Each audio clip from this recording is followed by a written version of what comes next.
How you going, legends? In today's video, I'm going to share with you my recent back and bicep workout and take you through some of the techniques and tips that you should look out for when performing these exercises. I'll also coach you like I would with any of my own private coaching clients. You can literally take this entire workout and everything that I'm about to teach to you and apply it in your own training.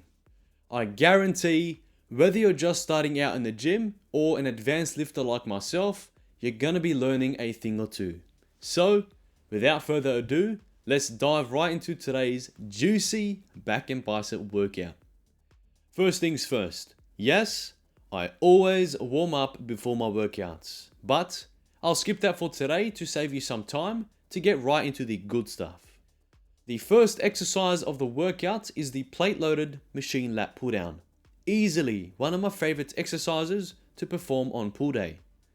I started on one quick warm-up set for 20 reps before diving into the first working set that you're seeing now. Let's talk about how to set up. Before lifting any weight, do a quick check to make sure that the height of the seat is correctly set up. You should be able to tuck all the way in with your pelvis and still have your feet nice and flat on the ground without any wiggle room. If your feet aren't set up like this to begin with, then you'll find that you're not able to lift much weight since your base of support is weak. With this setup, you'll be able to use the sole of your feet to help lift the weight. Next, grip the handle just outside of shoulder width, meaning your palms should be a palm's length outside of your shoulders. Look, this is the best way I can explain it. If this is shoulder width apart, then simply shift out one entire palm and then you'll be perfectly set up.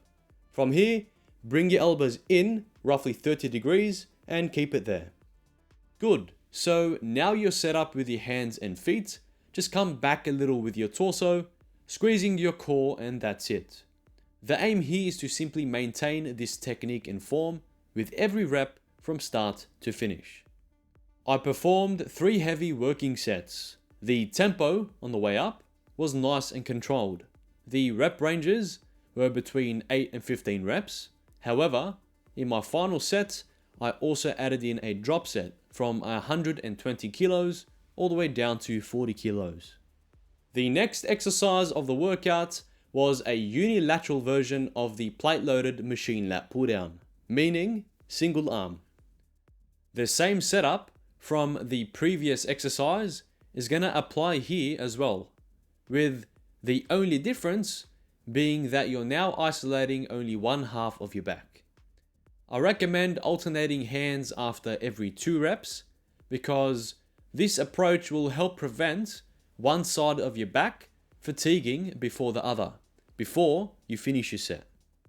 Moving on to the next exercise of the workout is the old school bread and butter, the V-grip cable rows. Look, I know there are many ways, many attachments, and hundreds of ways people tell you to perform this exercise. I have about 4 versions that I personally use myself. However, the techniques and tips that I'll be talking about refer to what you see on screen now. This V-grip cable row is a top tier exercise. I don't care what anyone says about its range of motion. It's tried and tested. I always feel an amazing contraction in my back, so at the end of the day, that's all that matters. In saying that, let's talk about how to set up. There are 2 main things to look out for, and that's 1, making sure that your feet are nice and flat, and 2, that your knees are far enough away so that you immediately feel the tension of the cable before lifting a single rep. From here, simply make sure that your wrists remain in line with your forearms and that they aren't bending in or out during the set. Also keep your elbows down to the side of your torso throughout the entire exercise. Now the aim is to pull the handle all the way to your abs while keeping your torso from breaking past 90 degrees. Always keep a slightly forward tilt with your body. So in other words, if this is upright and 90 degrees, This is what breaking 90 degrees looks like, and this is that slight forward torso tilt that you should maintain. Here's a better way to look at it. This is upright in 90, this is breaking past, and this is a slight forward torso tilt. This is what you should aim for during your entire working set.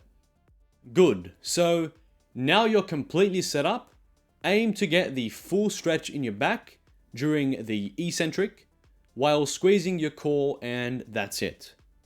Maintain this technique and form from start to finish, and I'll bet you anything you'll get a juicy pump. I performed 3 heavy working sets. The tempo was explosive on the way up, with a pause before controlling the weight back down. The rep ranges were between 8 and 15. However, in my final set, I also added in a drop set from 83 kilos down to 33 kilos. Next up, we have an absolutely brilliant exercise for anyone at all fitness levels, and that's the chest supported single arm cable lat pull down. Just like the V-grip cable rows, there are many ways to set this one up, but I prefer this particular setup. The only other one I like is positioning the top of the cable slightly lower to work out more of my mid to lower traps.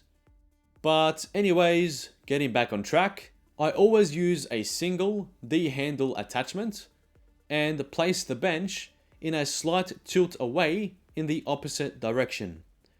This gives my hands more room to move and allows for a more natural range of motion. In other words, if this is your arm, this is the cable, and this is the bench, tilt it slightly this way. That way, when you're repping down and up, the bench over here doesn't collide with your arm. Likewise, on the opposite side, if this is your arm, this is the cable, this is the bench, move it slightly this way. That's just going to give you more breathing room and room to play with. Good, so from here, place both your feet flat on the ground, keeping your torso flat on the bench and your neck facing forward. That's it.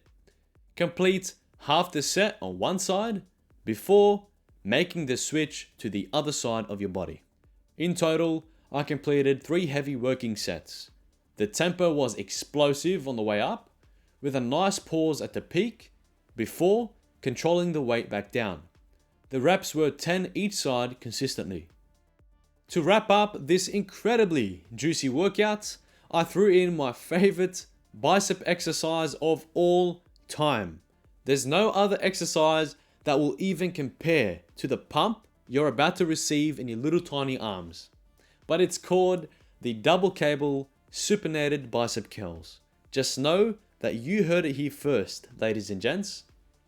To set up, place a single D-handle attachment of equal length at the bottoms of a cable machine, making sure it's low enough so that you have tension in the cable before starting the exercise.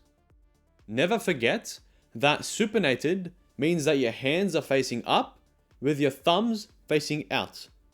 Keep them in this position throughout the entire set, while keeping your palms in line with your forearms. You don't want to twist them up, down, side, jig a jig. Just keep them straight in line with your forearms, hands up, thumbs out.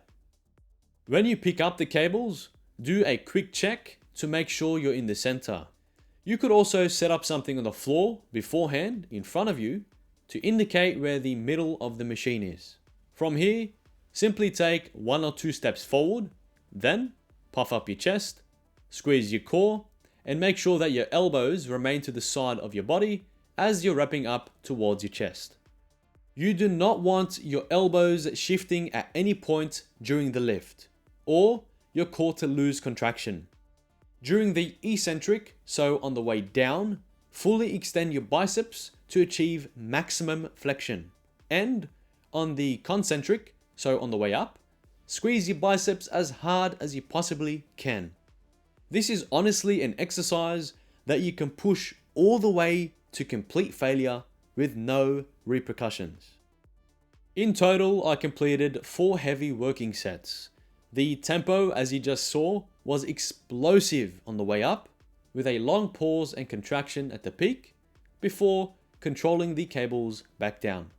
The rep ranges were between 10 and 15, with a triple drop set to end the entire workout. That wraps up the full back and biceps workout tutorial.